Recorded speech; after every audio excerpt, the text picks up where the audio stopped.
What's up, Chiefs Kingdom, and everybody in football land? You're here with Chiefs Focus Live, JP, Caleb, and Quentin on another episode of Chiefs Focus Live on Fantasy Sports Corporation, brought to you by no other than Underdog Fantasy. What's up, guys? I'm doing pretty good. How are you guys doing? Nice day so far. Very nice day. Very busy day. And, it's not a great in the day to be football Justin world, Ross. but it's just sorry, I had to throw that out there. Look, you can. Hey, if you find it in your life that you can set yourself up for failure, I'm not going to stop you. So Only the greatest set themselves up for failure. Failure only leads to success. If you don't learn from your failures, you'll never succeed. I can go on with all these puns, but I'm not. That's true. I mean, you know who else said that? If they don't try, or then they won't succeed. People right before the Great Depression. So, well, it's true. That's one example. Anyway, Mahomes had a nice little praise about Justin Ross. He did. I mean, more than I think I've seen him praise anybody in a while. So, Caleb, do you want to take that? Oh, yeah. There was a great play where I think Justin Ross, he ran a fade route, down the sidelines, caught it, scored a touchdown. It's all over Twitter, from the Chiefs tweeting it, to Mahomes quote tweeting it, to the NFL tweeting it. It's pretty nice. I remember Q the Doubter over here said, there is no way any of the Rosses will make the roster. I'm telling you, at least one, and the one I think is going to make it is Justin Ross. So, yeah. When you look at it in the day, he's too good not to have on the field. He's had a season where he's had a quote-unquote rest and learn the playbook. That was one of the issues, and I know Quentin brought that up, is that he's had dealt with some crazy back issues, had to get some back surgery, things like that. But what we're seeing for the most part, it's doing the rest and relaxation. Looks like he's going to be fine. Now, the interesting part we're going to see is this. Will his body be able to hold up? More specifically, when we're talking about going into the season. So I hope it all works out for him, which I think it will. But to see that praise and everything happen for Justin Ross, I have to say it feels pretty good. For someone who torched Alabama as a freshman, a true freshman, in the national championship game in 2019 to where he's at now, hey, the Chiefs could have not gotten a better undrafted free agent. I think he's here for the long haul. I agree 100% with you. I think he's going to do great things. I'm not going to doubt, because he had some injuries. I'm not going to doubt him. I'm going to give him all the leeway he deserves, because, hey, man, he fought back. He's here. He got a contract. Look, if the Chiefs had that much doubt in him, they wouldn't have signed him. I'm sorry, but they just wouldn't. It was one of those, I think, low risk, high reward. When you're looking at it, he's making, I guess, over $1 million. He's making $750. He's making good money, but pocket change. NFL's pocket change. Pocket change for an NFL team. Yeah. So it's a low, high reward. So yeah, that's what, half of our team right now. If you look at our roster, I think 35 players are at $1 million or less. So, and those are the same guys. Most of them went to the Super Bowl and won. Yeah. So I'm okay with him making $1 million to if they had that. If they were that discouraged in his recovery or anything of that matter, what's up, Philip? They wouldn't have signed him. They would have just seen how he did and cut bait. So I think we're going to have to give him a little bit of praise right now, because if the man himself, the GOAT, is Mhm. praising him, and then the rest of the league is praising him. Somebody must be doing something right. I'm just saying. Okay, can Those I? guys got more Go experience ahead, than we do. rebuttal. Go ahead. He better look good. Oh, He better look good. He's in shorts. His whole thing is that he's fast and athletic. And if you don't look good while catching routes with no contact while in shorts, you better look fantastic. You got to look like the second coming of Randy Moss out there on the field. Okay. but he's bigger than most of the wide receivers that we've had. He's not just fast. He runs great routes. He's a big, bulky guy. He can break some tackles. He can get around people. I'm not just going to say he's quick. John Ross is the fast one. I mean, if you really think about it, he's a little speedy honestly, guy. Ross is the odd man out. They may put in the cracker spot. Now, I do have a question for you, Quentin. What would it take for you to change your take about John Ross? Justin Ross. What would his stats have to be for you to just change your whole demeanor about him? Well, I think this whole conversation is going to be about the numbers game. How many wide receivers do the Chiefs keep on the roster? If the Chiefs are keeping 7, I do think that there's a real conversation we could have Justin Ross making the roster. John Ross, I'm even more down on than I am Justin Ross. If the Chiefs are keeping 7 wide receivers, Justin Ross is more than likely going to make this roster. It's just to me that there's so little space right now on the depth chart for another guy. I know that there's a chance because if the Chiefs don't keep a fullback, you opened up another spot. Maybe there's guys like Blake Bell who have seen their time here with this injury last year. Maybe he doesn't make the cut just because you have someone who's more athletic in Justin Ross. So I do think, all jokes aside, there is a chance that he makes this roster. I'm just not so sure how much of an impact he truly has if he's on this roster, because I just don't know if the snap count is there. He would have to be, for me to eat crow, as it were. Okay. He would have to be around 500 yards for me to be like, well, that was an impactful year for him. How many touchdowns? 2? I don't even know if it comes down to touchdowns. It just comes 500 yards? I think it's just going to be yards, because if he gets 500 yards, that means he was on the field for a significant amount of time. Okay. Because 500 yards for, a number 5, 6, 7 receiver is very impactful. Okay, but let me ask you a question, though, Quentin. Last year we had 5 receivers that were active, right? If I'm not mistaken, there was 5 receivers. I think they took 7, I believe, and there was about 5 to 6 5 that active. were active for the most part. And out of those 5 that were active, how many of them had over really 500 yards besides Juju? MVS did. I think Sky Moore was right around 250. Yeah, he had 250 yards. I don't think he was impactful at all. Kadarius Toney was Kadarius Toney. Do you have man? I can He was check like for you 4, right now. he was like, actually, I think he was close to about 400. He was at 171 yards. Who's that? Oh yeah, with the Chiefs, he was at 171 yards. Who are you talking about? Tony. Yeah, so you got Tony that was 171, which was an impactful player last year because he helped us win the Super Bowl. But he didn't play. He was kind of an acquisition. He did stuff here and there. Exactly. He didn't play the entire season. Can you look up Sky Moore real quick? Sky Moore was exactly at 250. McCole Hardman was at 300. Justin Watson was at 315. Okay, so you got Justin Watson, McCole Hardman, Kadarius Toney, Sky Moore. And where was MVS? MVS was at 687. Okay, so close to 500. So you got 1, 2, 3, 4 of the 6 wide receivers that played were 500 yards or less. Right? Justin Watson, McCole Hardman, Sky Moore, and Kadarius Toney were all below 500 yards. And we won a Super Bowl, and they were all helpful at some point during the season to help us win that Super Bowl, whether it be the playoffs, the Super Bowl, or at some point during that season. So Justin Ross steps in and helps us win a Super Bowl. Really, I mean, honestly, you had 5, 6 wide receivers on the team last year, and out of those 4 had under 500 yards, and we won a Super Bowl. So you can't base it off really yards. I would also say McKinnon did take a lot of the load too in the passing game. And I think he will again this year. But I'm just saying, and there's another wide receiver if you really want to consider him that, even though he's a running back, he caught 9 touchdowns in a row. and he was out there Mhm. catching passes left and right. So you can't use yards as a prerequisite on how well he's going to help us win. It's when he steps up to help us win. It could be week 3, it could be week 8, it could be week 17, it could be sometime in the playoffs or the Super Bowl. But if he steps up and helps us win, it's all that really matters. Yeah. So would you say that McCole Hardman was an impactful player last year? No, because he was injured. I would say he was. He was when he was on the field. Yeah, when he But- was on the field and was healthy, he was impactful. I Yeah. can even make the argument during the Bengals game, that catch he had before he got his back Absolutely. broken, that was a huge play, helped extend the drive. So, I mean, there's a lot of different things that he did.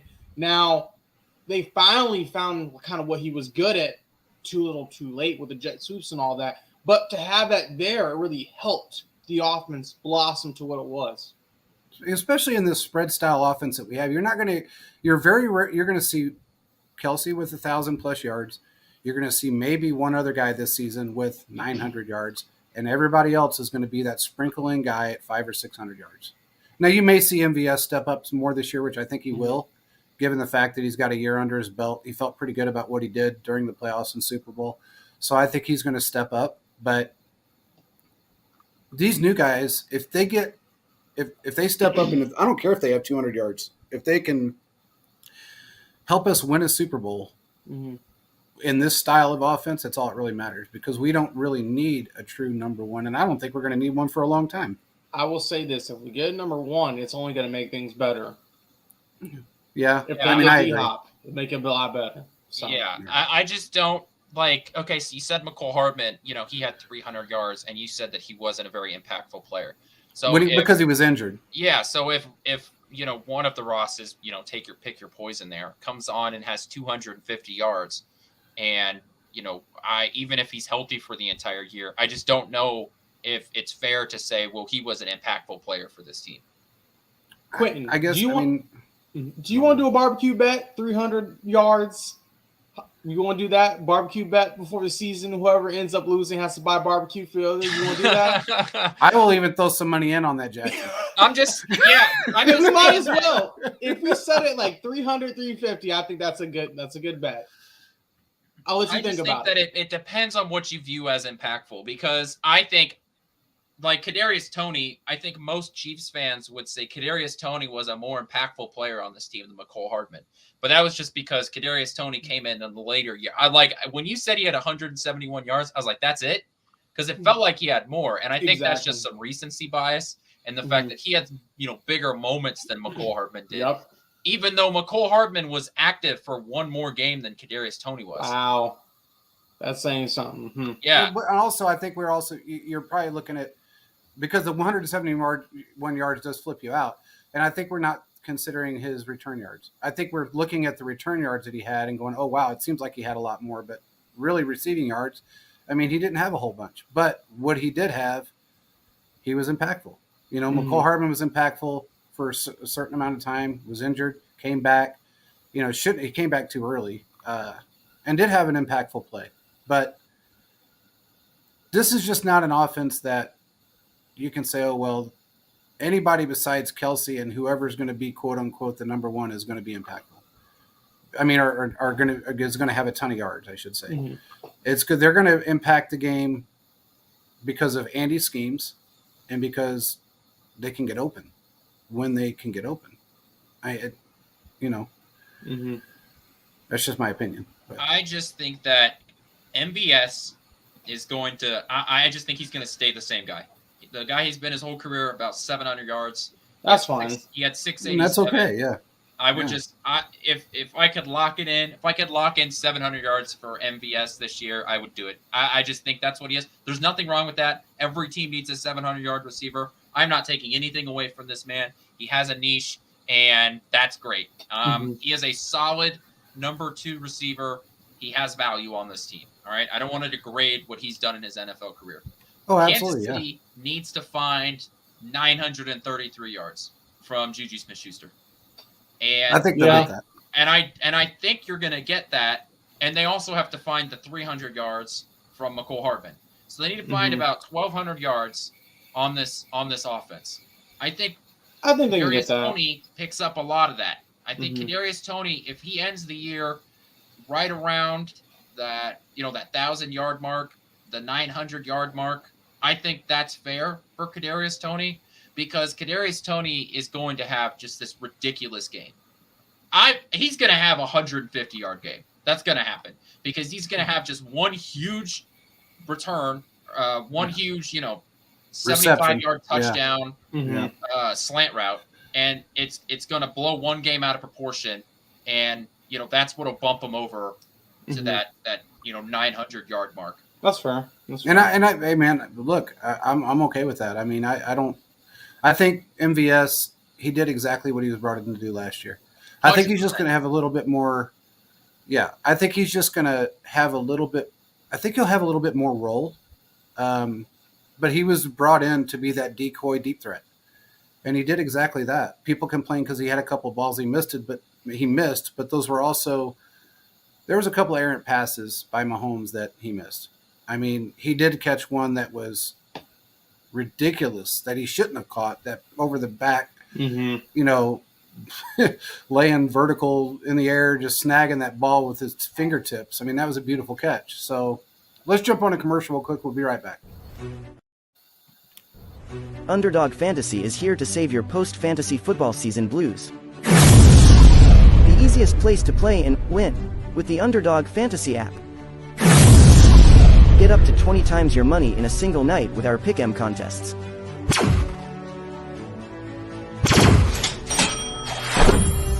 Grab some insurance when setting your picks and win even when one pick fails. Go online now and use the promo code ChiefsFocus to double your deposit up to $100. Sit gingerbread, good girl. Man, that dog.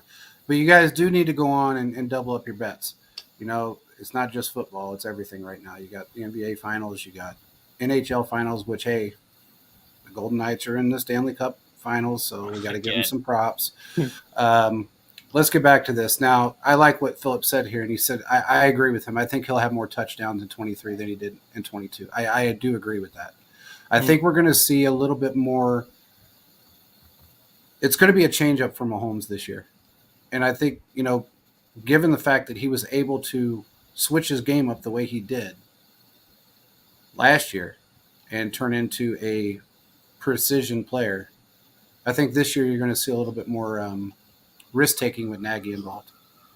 I think he's going to draw up some plays that are going to give him some risks. And this might be a little bit over the top, but I do think that Rashee Rice could help with some of the expectations. You're pretty high on Rashee Rice. I'm just telling you, I believe personally he's going to do very, very well and pop off the page more than what people thought he was going to do originally. I mean, normally when the Chiefs get a receiver, it's more of like a Sky Moore type when they draft him. Rashee Rice is different. He has the size and the speed and athleticism. Now, there's some issues with some drops. That can be fixed pretty quickly. But I believe he could be a 400, 500-yard receiver. Now, if he clips 1,000 yards like Philip was saying, I'm not going to fall out of my chair, and I might drive to Lawrence and buy Philip some barbecue or something. Yeah. But regardless, I think what it's going to come down to in the day is he's going to pick up some of those yards. I believe Justin Ross can pick up some of those yards as well. And then guys like Justin Watson might have an uptick and things like that. Also, kind of going back to Philip's point, I looked up how many TDs MVS got last year. Do you guys know what it was without looking? I want to say it was 3, but I could be wrong. I have the numbers in front of me, so that's it was 2. It was 2. Okay, I thought it was 3, but yeah. And I think he could easily double that. I feel like he could do that. So I don't know. Philip says I'll be waiting. All right, Philip. Yeah. Well, I want to say what's up to football talk real quick. What's up, man? Here's a crazy Chief stat that I never would have guessed. Is McCole Hardman led the wide receiver room in receiving touchdowns last year. Well, it's all those pop passes he had to get. I know, but he played in 8 games. And one of those was a playoff game. So he played in 7 regular season games. Wow. Yeah. And he led the team in receiving. And you could even include the margin grows even wider if you include total touchdowns because he had 2 of those. So he had 6 total touchdowns on the year. Wow. And I think Juju had 4. Is that right? Juju had 3 receiving touchdowns. 3. Wow. Yeah. That just shows you how Deli Mahomes was moving the ball around. And that's crazy because he had 41 touchdowns, right? Did Mahomes have 41? Didn't he get close to 50? Or am I wrong? I don't know. I thought it was 41, but it could be I'll wrong. have to look it up. I know he had over 5,000 all-purpose yards, but a 50. Yeah, because a lot of because he broke the record last year for the all-purpose yards because of his rushing. Yeah. Yep. He had 5,250 yards, 41 touchdowns, 12 interceptions, 105.2 QBR. That's pretty insane. Think Pretty about good. those numbers right there.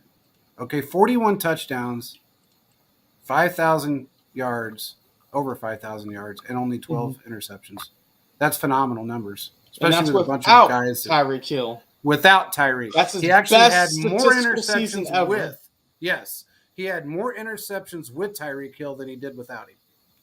So keep talking, Tyreek. He had one interception less than last year. I mean, he did pretty good, I have to say. Yeah. Now he doesn't beat his record of QBR, which was actually that first year he had where he went off 113.8. But hey, I'll take 2022 Mahomes any day if he goes to his playoffs, win a Super Bowl. I'll do that. any day. Absolutely. And I think his average over his career is like 108.5 or 108.4 or something like that. Something like which that. is It's still over the highest. 100. It's easy. Yeah, it's ridiculous like what he's been able to highest do. ever. So Mhm.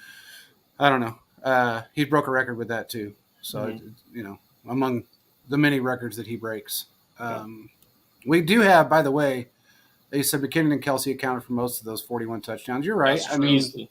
Kelsey that's had absolutely the most true. in this. I think Yeah. he had like 12 or 13 that season. I mean, so Yeah. half of his touchdowns came from McKinnon and Kelsey. Yep. yeah. That is true. And football talk. He says Half video of his game numbers, and touchdowns came absolutely from is. guys over 30. That's Yeah. true. That's Yeah. true. Yeah. That is true. Go to the last one, JP, what Phillips said. He said Tyreek should have caught that pass in OT against the Bengals since he wants to talk. I was there and disappointed. I hear you, Phil. I was a little disappointed too. That was disappointed. sad. We do have Commissioner Cooper coming on now. Understand, Commissioner Cooper he owns this little network we're on tonight, Fantasy Sports Corporation, and he also does his own business fantasy. I've been on that a few times. We did the Super Bowl show. We did some playoff shows. It was a lot of fun.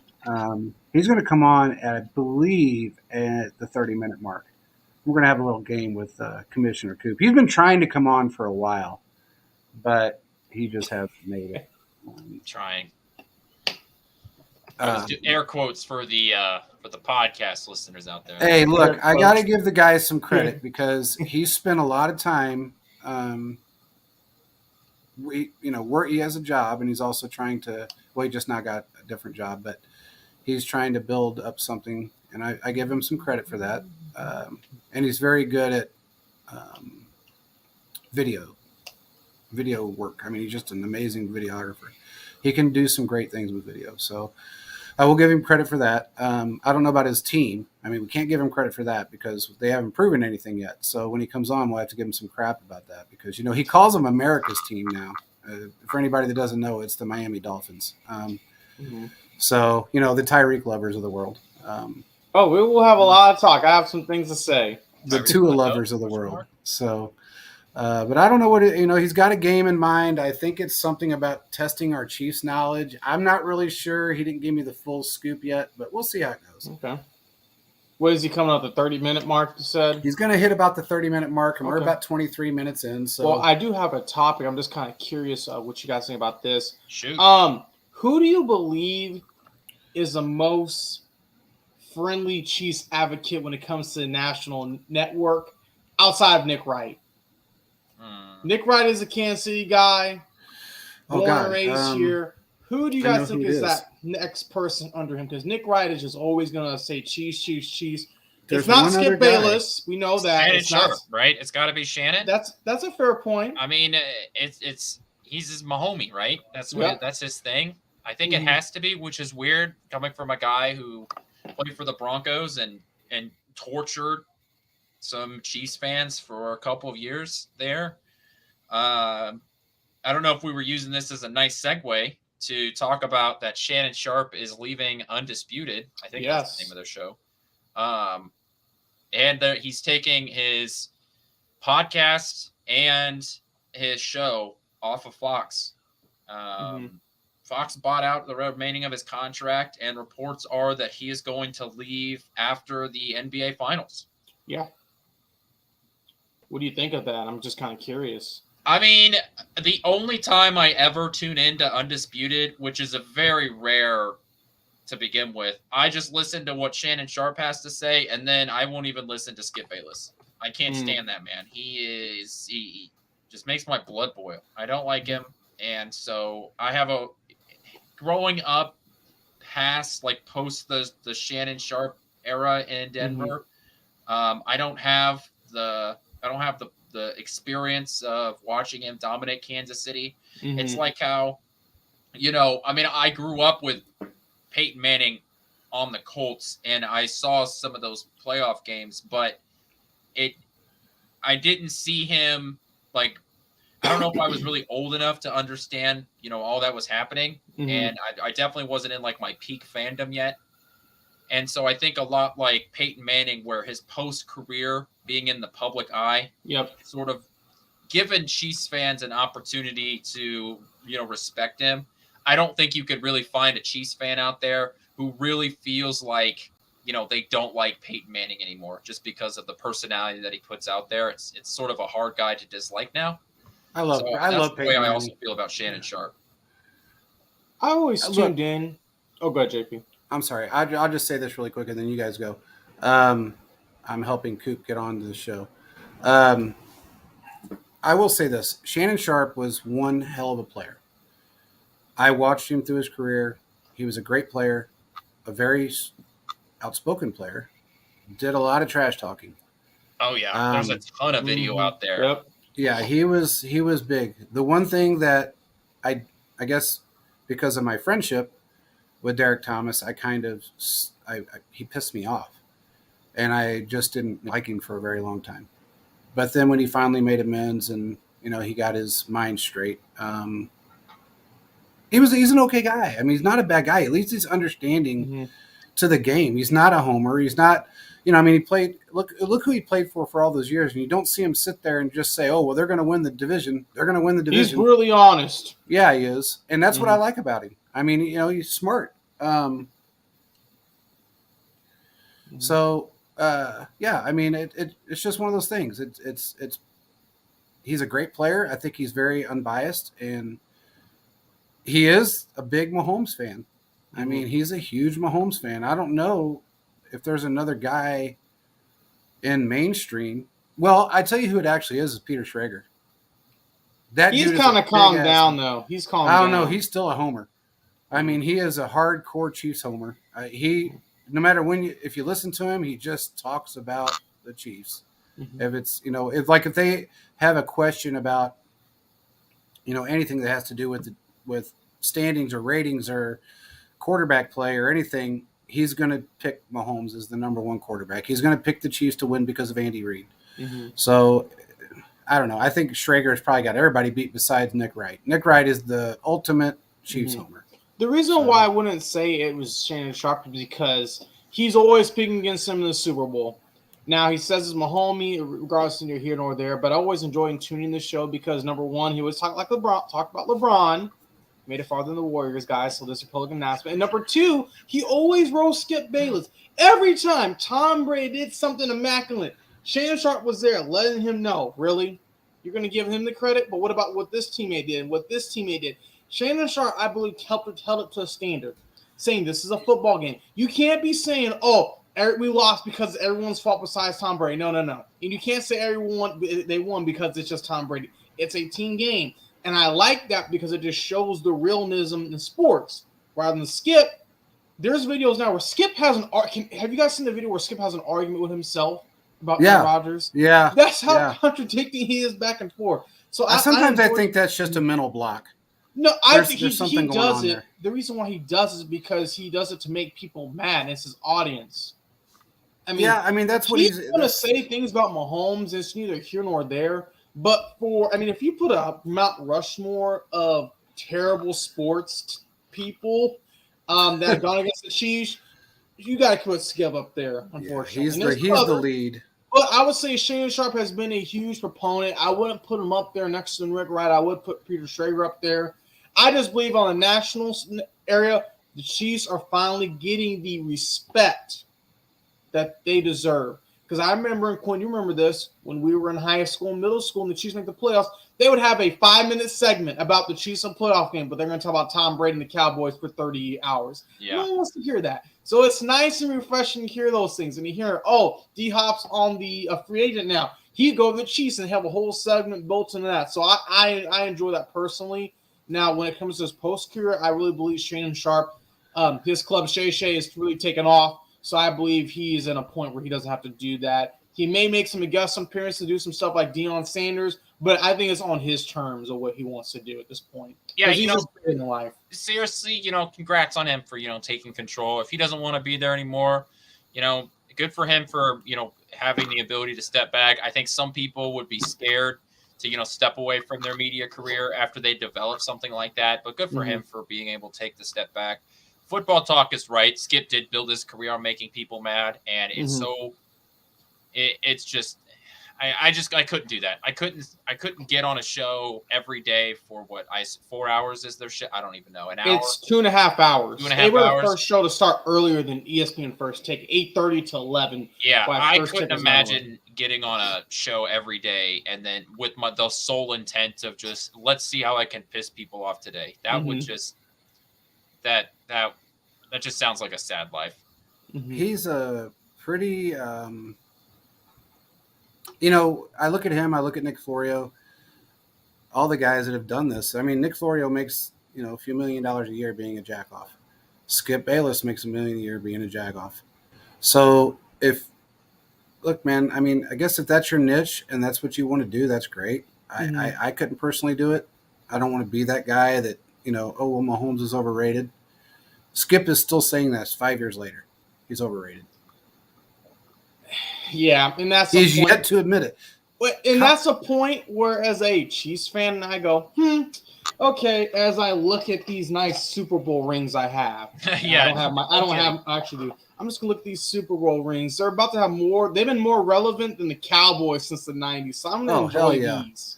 I'm gonna enjoy seeing these, and they're more relevant than the Dolphins too. So I mean, regardless, it's pretty nice to have one of these. Right now we're working on something. Let me see where we're at. I don't know where we are. I mean, all I'm seeing is a bunch of silliness popping up. So we're going to have to see. Oh, my God. Yeah, this is going to be fun. Anyway, the commish will be on here in just a few minutes. He's having some fun right now. So okay, well.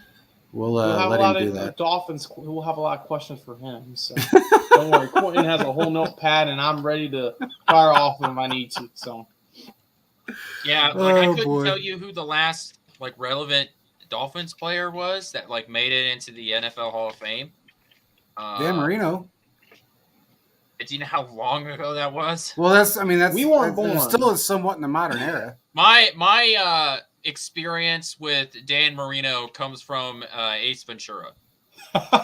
That's my experience. That's hilarious. I always enjoy listening to Dan Marino on CBS NFL Today. Yeah. I enjoyed that as a kid and still watch that now. It's always cool to kind of hear his thought process on the game and things like that. Well, he was such an intelligent player. It stinks though not having organizational help because he made it his first or second year we'll be back and was never able to do it. So yeah. It sucks. I mean, it's kind of like the Jim Kelly. I mean, the guy went to the Super Bowl 4 straight times and lost 4. I don't know how you do that. Yeah. I don't know how you do that. I would be sick as a fan. Man, they're lucky social media was not around. Yeah. Has anybody looked up to see how many trophies Miami has right now? I think it's 1, or no, they have 2. They have the one with in the 72 when they went, I think 13-0 or whatever it was, or 17-0 with the playoffs and the Super Bowl. And then they have one other. And I don't remember what year that was. I'll be in a second, but it was the following year. They went back to back. Thank you very much. I'll be right back. All right. Okay.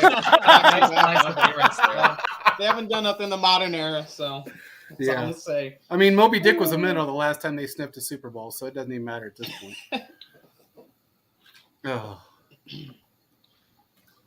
But anyway, the D-Hop lottery is still going on.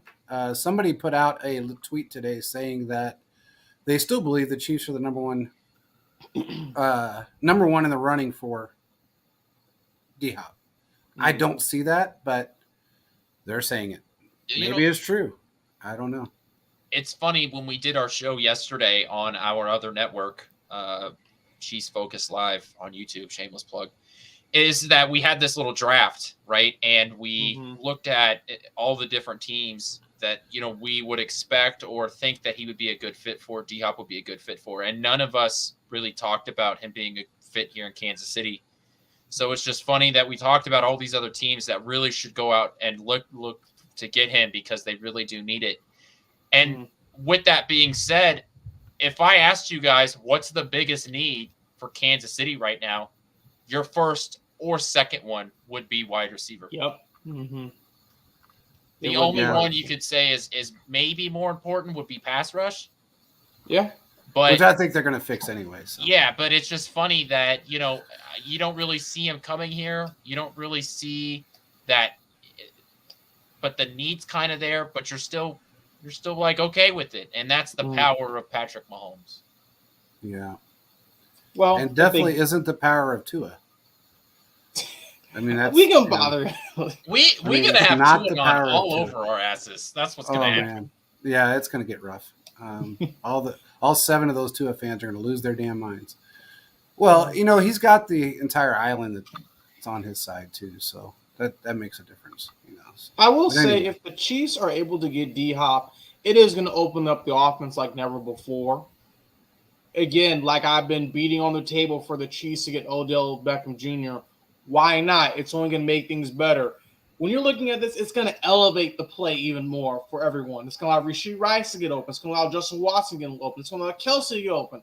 I mean, teams are really going to be scared, but then it comes to this point. I need this quote put on the T-shirt. They either choose a money or a ring. That's what it comes down to. So does G-Hop want another payday or does he want a ring?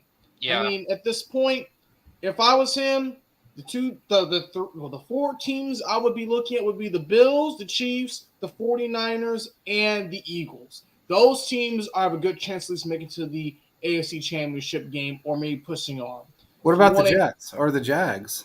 I still feel like they're good, but I feel like teams can still beat them. They're another year away. When the Chiefs beat them by 7, everyone expecting to blow them out. When you look at how don't really happen in the NFL, and that's the thing I was going to say. That game was a lot closer, and plus you had a hobble Mahomes, and some issues really hurt them, like that fumble happened in the goal, not the goal line, but the 5-yard line. The guy was running and dropped the ball. So I mean, there's obviously been a different story, but I believe at the end of the day, personally, when you look at all these different moving parts, the Jaguars could have a rise, and the same thing could happen. Who was the other team you said, Quentin? The Jaguars and then the Colts? Is that what you said?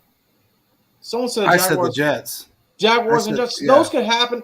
I just don't see personally taking that next leap unless if and only if all heck breaks loose. And it's just a really crazy year. Like the Bills drop all the way down. The Jets win the division. Obviously, the Dolphins may make a rise. I mean, it's going to be crazy. I believe there's always that one team no one's really expecting to do a playoff run. Last year was the Jaguars.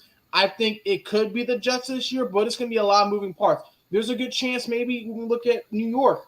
If they have injuries, they basically traded for nothing. So there's a lot of moving parts. I think we'll get a good idea of what's going to happen by week 8 to week 10. But personally, I believe overall, he's joining a contender unless he just wants money. And I think he wants to make his $18 million that he was going to make with the Cardinals. I think that's a big motivator for him. So he's going to go. He's going to sign with the team that's going to be able to pay him, $15 million in base salary and then $3 or $4 million worth of bonus incentives. Money. Yeah. But we know Kansas City was working on getting him here, and maybe he would have already been here. But Kansas City offered him that $3-4 million contract, base salary, and then all of the incentives in the world, and he didn't want that. So to me, that means that he's not just about going and getting a Super Bowl ring. To me, it's still partially at least, and I would even say a majority about making sure that you're still getting paid what you think you're worth, and that's fine. I also think that the OBJ contract sort of screwed this up for Kansas City too, in the sense that he saw what a wide receiver who hasn't played in a full calendar year, and he got paid $15 million from Baltimore. And so he thinks, okay, I'm better than him. My knees are in much better shape than his. I should get paid more than him. And I think there's some validity there. At one point, DeAndre, even 3 years ago, we could say DeAndre Hopkins was one of the best wide receivers in the NFL. And while I don't necessarily think that he's like that anymore, I definitely could say that he's definitely a top 15. That's right. Yeah, he's definitely top 15. He's probably top 10, really. But all right, let's go to a commercial. We're going to bring in Commissioner Coop. Underdog Fantasy is here to save your post-fantasy football season blues.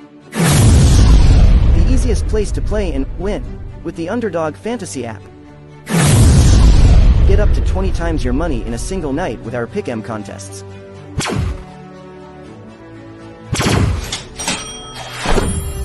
Grab some insurance when setting your picks and win even when one pick fails. Go online now and use the promo code Chiefs Focus to double your deposit up to $100. Sit gingerbread, good girl. What an ugly dog. What is going on, fellas? How are I'm you, excited sir? to be in the Chiefs' kingdom tonight. How are you now? Thanks for joining us. Thank you. Yeah.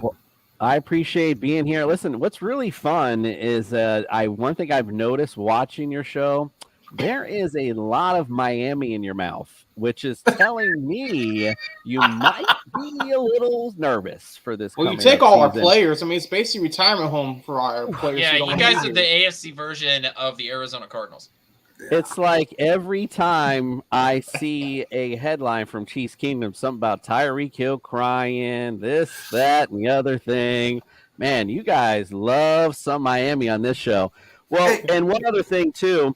The great thing about being the game show host is I know you guys got all these questions for me, is that I'm not here to answer them, sir. I'm here to bring the fun and excitement and ask you the question.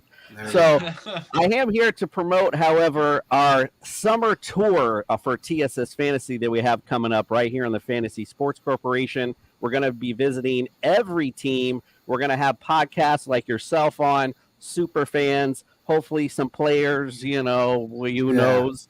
We'll have them on. We're gonna talk about last season. We'll talk about this season. We're gonna play some fun fantasy quiz show as well, which we're gonna play here in a minute. And then we're gonna do some fantasy focus on that particular team. So make sure you come subscribe, check it out, hit the notification bell. Hey, we'll take the view, even if it's for a few seconds. We appreciate it. So all right. I know you guys know how that goes. All right, Definitely. well, I'm here, like I said, to ask you guys some questions tonight, and I took some time to load up my fun videos, so let's get it started. JP, I think, it's a little easier if we do this like on a one-on-one basis, so you want to sit this out, and we'll have Caleb Yeah, let's do that. go at it? All right, Yep. cool. It's a little easier that way to run it. Listen, the fantasy quiz show runs just like Family Feud, where you have 3 strikes. I'll ask you the top 5 questions on the board type thing. But last year, I noticed since we got monetized, we can't quite play the Family Feud, theme song and all that. So I renamed it, I rethemed it, and it's time for you guys to be the first guinea pigs for the fantasy quiz show. There seems to be no sign of intelligence. It's the Fantasy Quiz Show. Justin Jefferson. It's gonna be a long game.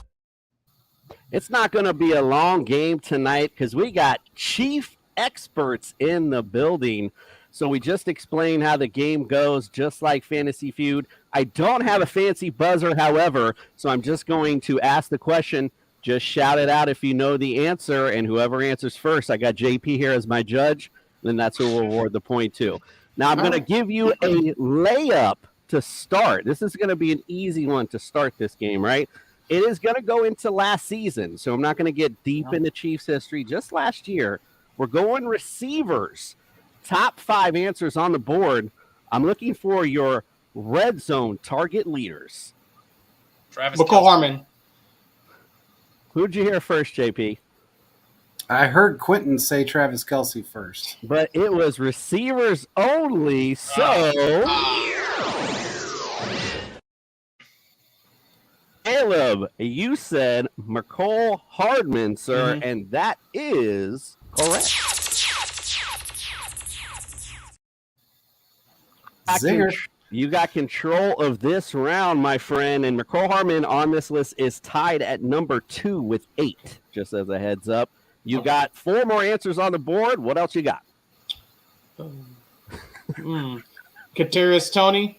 Kadarius Toney.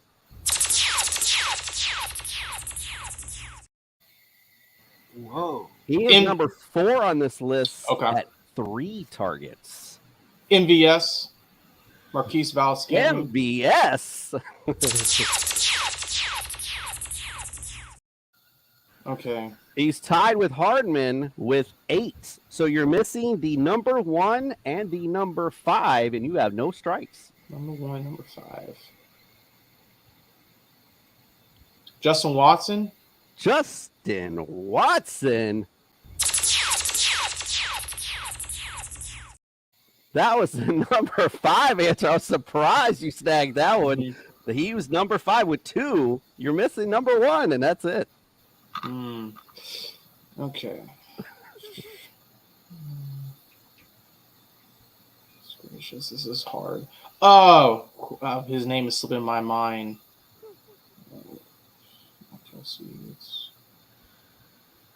I already said Tony. Kelsey, no. Sky, no, not Sky Moore. Goodness gracious. Time limit. All right, 2 more strikes. 1 strike. You still got 2 more to go. Juju Smith-Schuster. There we go. There we go. Yep.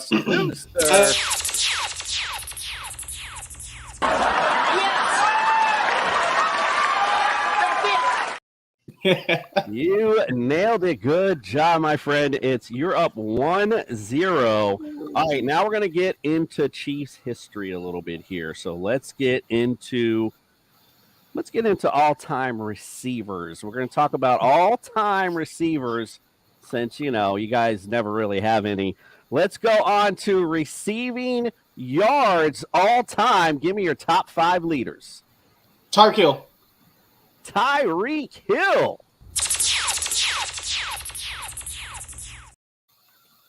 He is number 5 on this list. And I actually misquote. I meant to say receiving yards, so this does not matter what position. So that's my fault on that. Travis Kelce. Travis Kelce. I just gave him a Yeah, layup. you did. He's number 2 on the list, 10,344 yards for Travis Kelce. Tyreek, by the way, is number 5 with 6,630. You're missing 1, 3, and 4. Otis Taylor. Otis Taylor. He's like an encyclopedia of Chiefs knowledge. Number 3 on this list, 7,306. Dwayne Bowe. Dwayne Bowe. He's number 4, 7,155. You are just missing, once again, numero uno. Jeez. Tony Gonzalez. Thank you.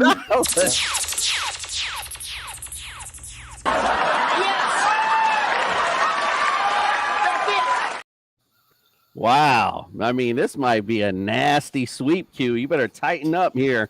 Listen, we're going into round number 3. If Caleb takes this, it is a clean sweep and it's over. We're going to go all-time again.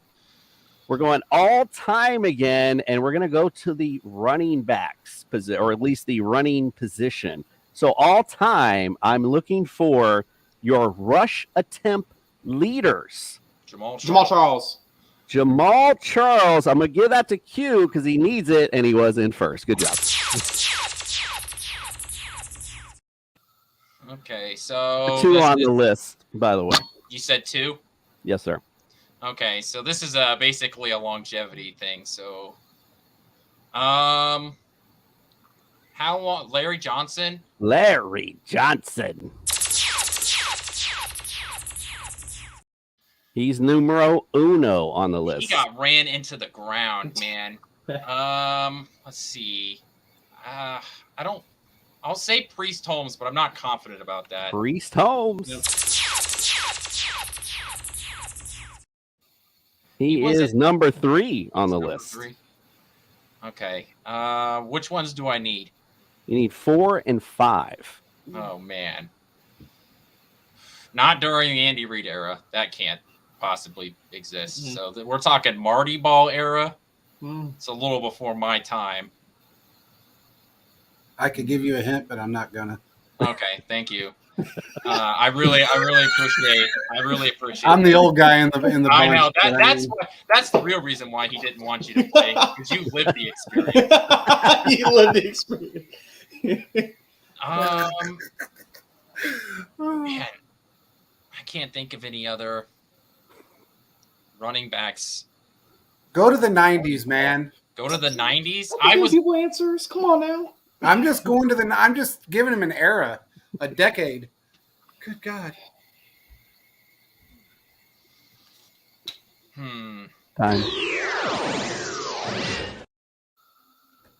Caleb, Only it's one up to you. strike. Only one strike. Still got 2 okay. left. He's got 2 left. Okay.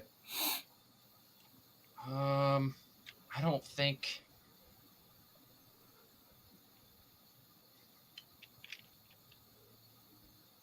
Oh my God, it's killing me inside. The Nigerian Nightmare. Should we give it to him, Johnny? Oh God, I guess. Christian Okoye, he is number Christian 4 on Okoye. the list.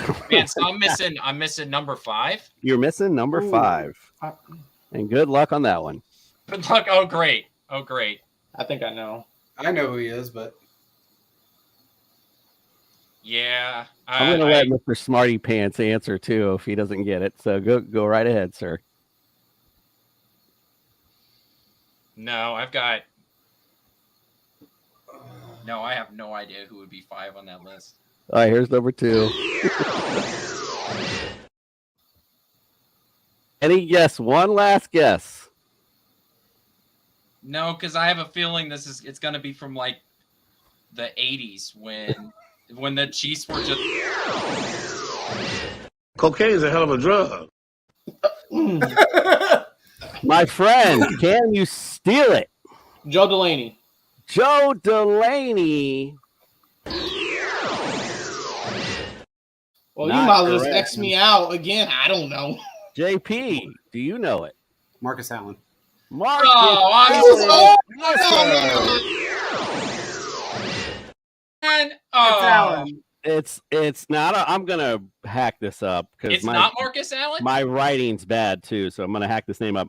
But it's Ed Podolak. Oh, He had Ed Podolak. I forgot about 1,157 that. attempts. Oh, He that was played from before my time. 69 to 77.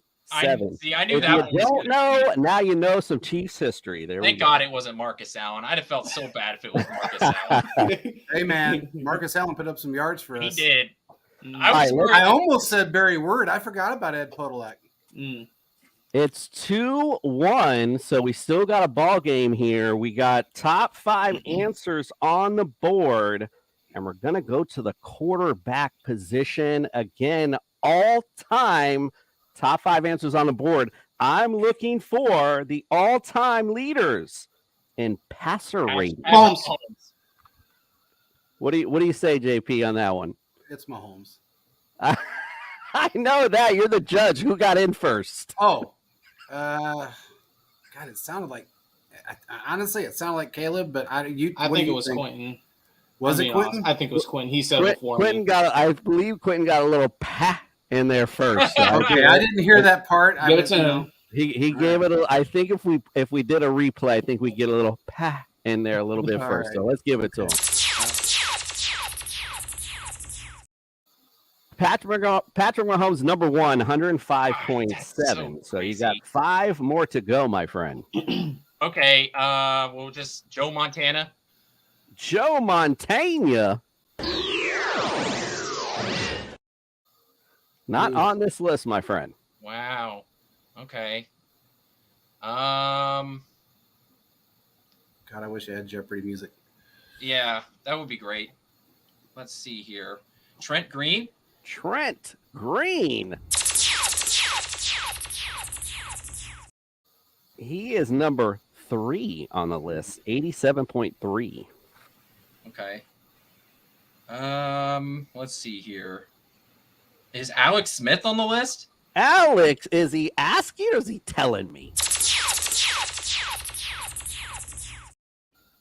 He ran some pretty, yeah, he He's ran some number pretty 2. efficient offenses. Number 2 on the list, 94.8. So you're missing 4 and 5. Again, wow. The elusive. Okay. I mean, Len Dawson's got to be here, right? Lenny Dawson.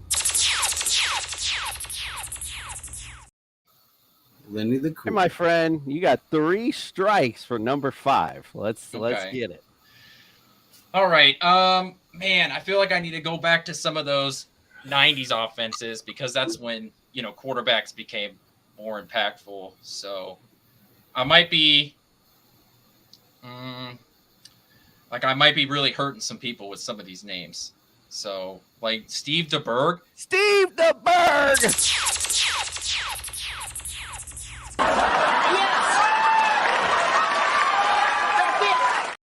The next ones were going to be like Steve Bono. I mean, I was going to go down Elvis the list. Gerback. Yeah, it was going to be rough for some people. Bro, listen, and Steve DeBerg for me always lives in Dolphin infamy when he got knocked out of the game. In fact, it's for the Giants. I remember he had his bloody chin strap, everything. He comes running back out. I mean, it was amazing. I love Steve DeBerg. He was a great QB. Good job, my friend. You have tied things up. I'm super excited. We're going to go to round number 5. We're going to go back to, we're going to go to receiving, and this is any position all time. So we're going to get back to that. And we're looking for top 5 answers on the board. We're looking for the top receiving TDs of all time. Kelsey Gonzalez. Travis Kelce was first.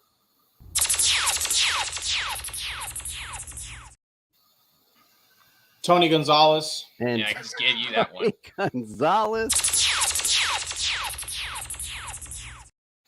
Tyreek Hill. Tyreek Money Hill.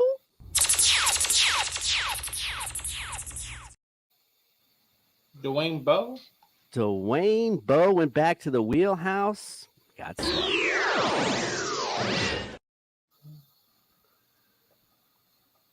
Got 2 more strikes, and you got number 3 and number 5 left. Go to the 90s. Oh, sorry. Dante Hall. He played both. Dante Hall. JJ Burden. What was that? I'm sorry. JJ Burden. You not hear me? JJ. I don't even know who that is. That's I got to get me up on the Chiefs history on that one. 9-year vet, bro. Why?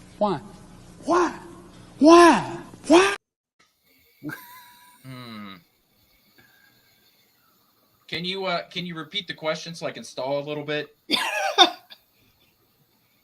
All time receiving time. You said it can be any position. All time. You got it. Yes, sir. For the W, by the way, Okay. you steal and the win. Who's on the board right now? You got Tony Gonzalez, number 1, Travis Kelce, number 2, and you got Tyreek Hill at number 4. You have number 3 and number 5 that's still Okay. there. Okay, I'm gonna talk this out a little bit. So Good, you're good. part of me You're good. part Take of me your wants time. to guess a running back. Part of me wants to go running back just because we've had some pretty great running backs that have caught the ball out of the backfield, and we've had a lot of running backs that have played for a while that just will rack up the numbers. So part of me wants to go there. Part of me wants to go back to arguably the best wide receiver in Chiefs history in Otis Taylor, just because he's another guy that was just here for a long time and should have racked up a lot of yards and touchdowns specifically. So I'm in a pickle here because Caleb took a lot of the easy answers there. So, but man, did the Chiefs really depend on their running backs over damn near 2 decades? So, you know what? We're just gonna go. Well, that sure was a lot of stalling. I know. Yeah. Well, I'm just speaking out my. I'm gonna go with. That's cool. What? I'm gonna go with Jamal Charles. He went to the wheelhouse and didn't. You were on the right path, my friend. Otis Taylor is number 3 with 57. That's what I was going to say. He was Chris Burford, if I'm saying that right, with 55. He was number 5 on your list. Yeah. Yes, there it is. I'm sorry, I probably butchered that all up. But congratulations, Caleb. You are tonight's winner.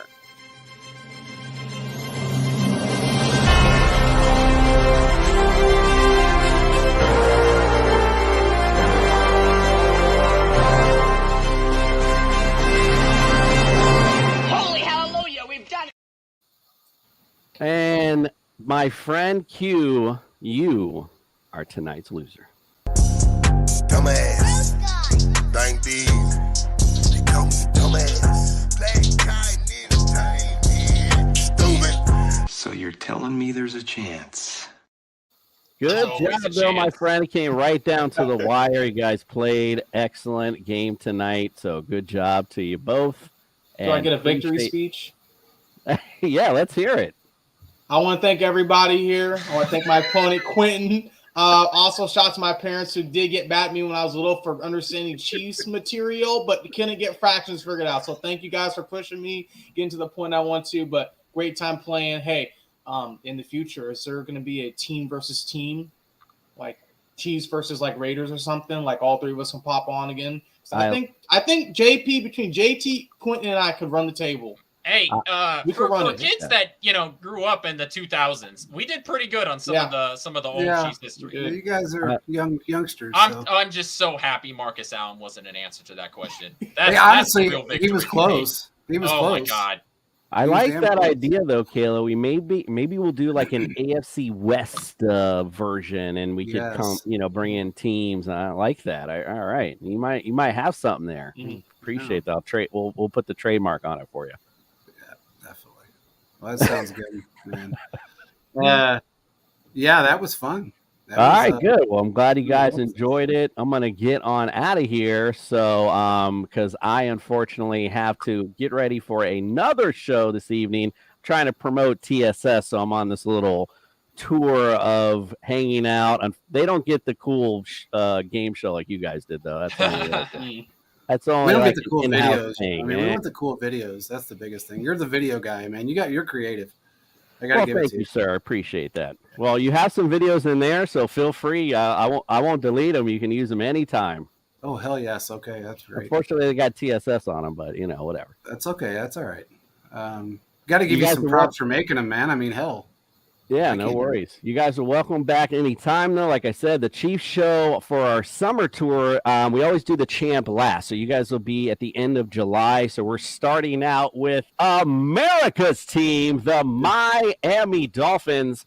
We got some great guests coming on, some super fans, DolphinsTalk.com coming on as well. Just some great, it's going to be a good time. Like I said, we're going to focus on last year, talk about this year. We're going to play some fantasy quiz show, focus on each team, and then again at the end we're going to get some fantasy focus, actually talk about what my show's about, and talk some fantasy at the end of the show, ironically. So are you going to have Tua on between doctor's appointments? Listen, let me just say this real quick. All right? Listen. So I am a little clinical. I do have a little bit of a clinical background. I don't want to pat myself on the back too much. He does, by the way. Everybody needs to know this. And I happen to be a certified brain injury specialist. However, I will tell you this: it don't take a brain surgeon. See what I did there? To figure out. The brain is just like any other bone, muscle, tendon. If it's injured, it needs time to heal. He was hurt in that Buffalo game you hear the bullshit about the back? He was hurt. He had a concussion. He needed time to heal. He went to the Bengals game. Don't even get me started about that play because this guy runs out of the pocket, then comes back in the fucking pocket to get hit. It made no sense. I'm like, what are you doing? Makes no sense, bro. You're already out of the pocket. Just throw the fucking ball away. We're good. Yeah. Like, next play, you fuck.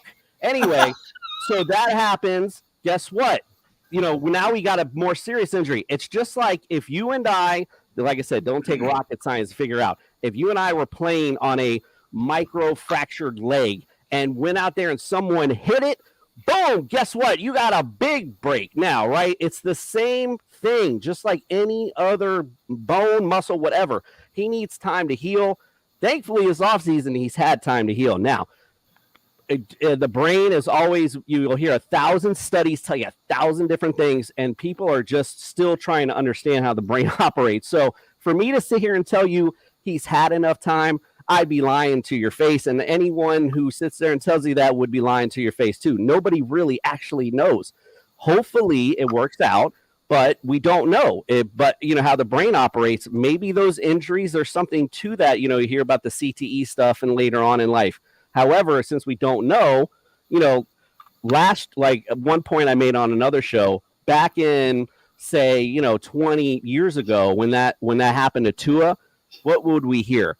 Oh, what a warrior. Oh, right. Will we not hear that? Like, that's what you'd hear. Now, all of a sudden, it's like, oh my God. Like, I'm so tired of hearing it. Yo, people been doing this for years. He's going to be fine. He's going to go out and play. Like I said, for long term, I have no idea. But I think for this season, at least, he's going to be fine as long as he doesn't run back in the pocket to get hit. Did you guys get him any protection? I mean, we didn't do much to get him protection, but I think, with the additions in the additions of the offense, which Dalvin Cook hopefully is going to come home to. So I think there's just so much speed on this offense right now.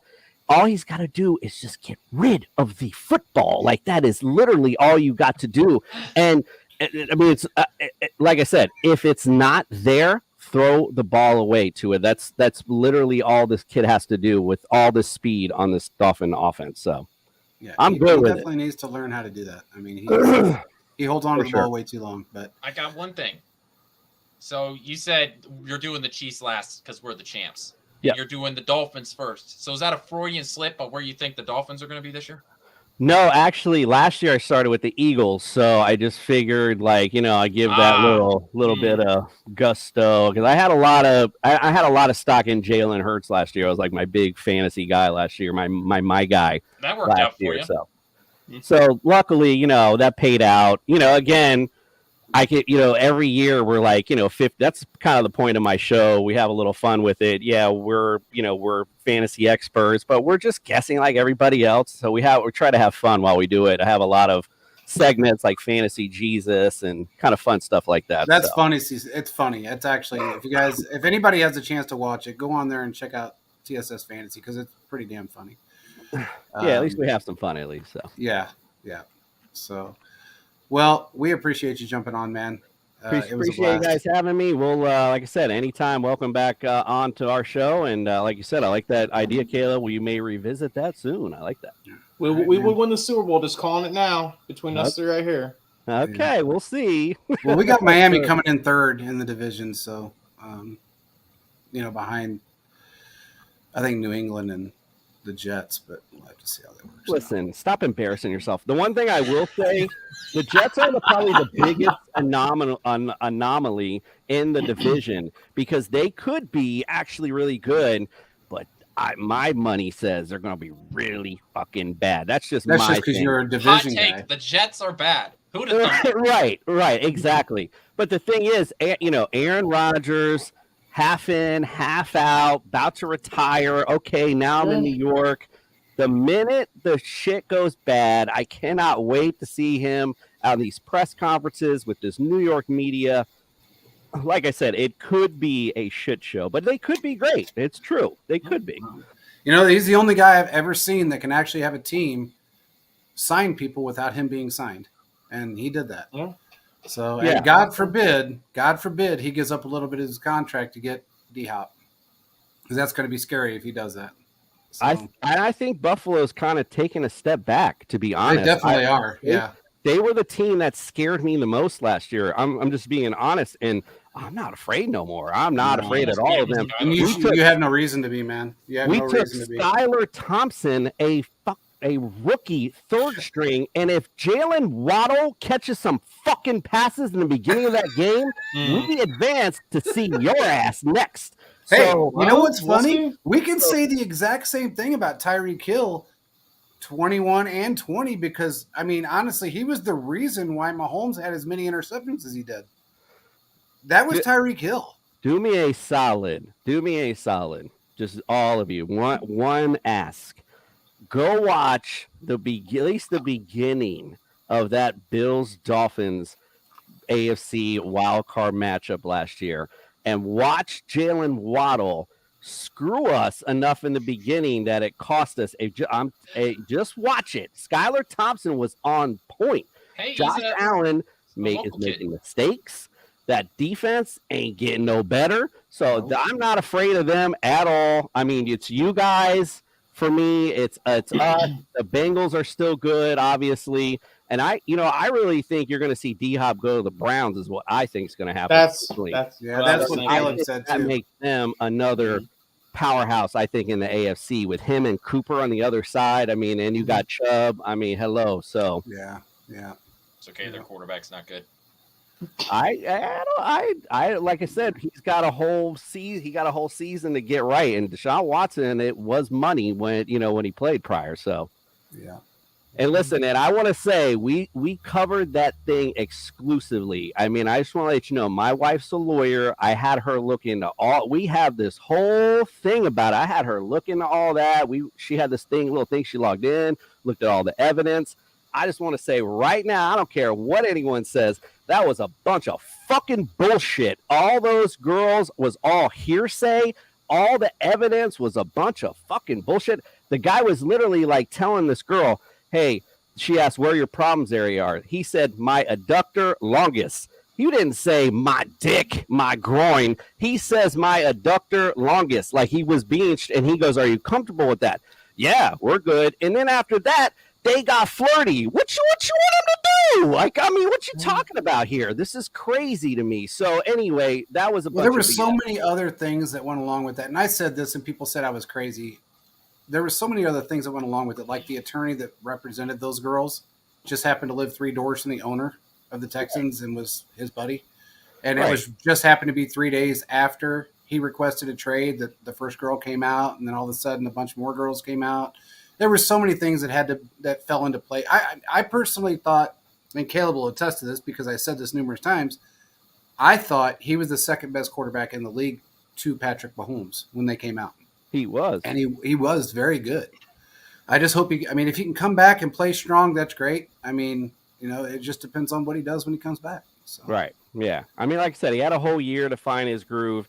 Adding D-Hop, somebody he's familiar with. I mean, if I'm the Browns organization, it's a no-brainer. I'd be out there with everything I have and trying to get him in. That would just be my thing. Well, if you notice, my name or names continue to get longer because JP keeps adding shit to it.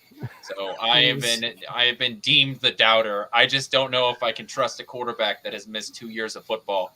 And when he came back, the longer the year went on, he got worse. He didn't get better. So I'm just not so sure he's the guy and we'll ever see that quality of play ever again. Well, that's a tough call. Like I said, it could go either way. We're going to see this year. I think it's the proof's in the pudding, really. Yeah, this is do or die for his quality of play. Yeah, it really is. It really is. He's had that season to kind of, like I said, find that groove. So, and it really wasn't a season. I mean, he didn't start till week 11. So right. He's really missed 2.5 years. Yeah. So he had some game time. Like he need to get that speed again. That's a lot. So it is a lot to process for, especially a quarterback. Absolutely. Well, you got a show after this, right? I watch NFL or Any Given Sunday. I seen how crazy it is. I know. Right? Go watch Training Day. That's even better. I mean, that's I'm not Training Day. What was it called? With Kevin Costner. Draft Day. Go watch. Oh, yeah. That was probably the closest I've ever seen to a war room. I mean, that's how it was in the 90s. It was insane. Phone calls. I got to sit in a couple of them, and it was great, man. I mean, to watch what those guys do, to be a fly on the wall, it was phenomenal. And you know what's funny? If it was back then, it probably smelled like an old school bowling alley too. It did. It stunk, and Nasty people ass. just reeked. And it was, and like you're talking about guys that were in a room for really 3 days prior to the draft and didn't even look at a shower. Didn't even consider a shower. So it was just rank. But it was cool to be in there and to watch what those guys went through and the strategy behind what they did. It was pretty amazing. Yeah, 100%. Well, anyway, man, we're gonna end this show because I know you got to start yours. So we appreciate you coming on, and thank you again for hosting us. And, appreciate you guys having us and having me. And like I said, come check us out. TSS Fantasy start back to business on Friday, 9 p.m. And then next week we start our summer tour with America's team, the Miami Dolphins. America's team. I'm really just trying to speak that into existence. I gotta go to the exit. Right. I gotta go to the outro. Thanks for joining, Commish. Thank you. Thank you. Peace out, guys.